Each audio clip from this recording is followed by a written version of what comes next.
Beautiful. জমিতে কৃষকরা ধানের চারা রোপণ করছে।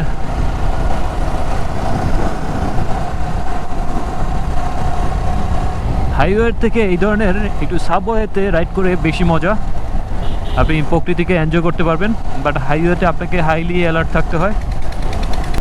সো আমি অলওয়েজ প্রিফার করি যদি এরকম অপশন থাকে যেখানে বিকল্প রাস্তায় আমার ডেস্টিনেশনে যাওয়ার সুযোগ থাকে, তাহলে আমি সেটাই চয়েস করি বেশিরভাগ ক্ষেত্রে।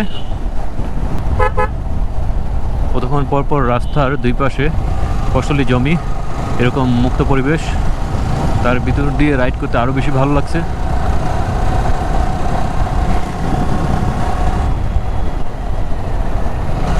ওয়াও, অসাধারণ দৃশ্য। জানি না এগুলো কি, মেবি মাছের ঘের। এইদিকেও কি চিংড়ির, কাঁকড়া এগুলো চাষ করা হয় কিনা, আই ডোন্ট নো। সাইকেলে এগুলো কি, জাল মেবি, হ্যাঁ সবাই জাল নিয়ে যাচ্ছে, মেবি মাছ ধরবে অথবা অন্য কোনো কাজও হতে পারে।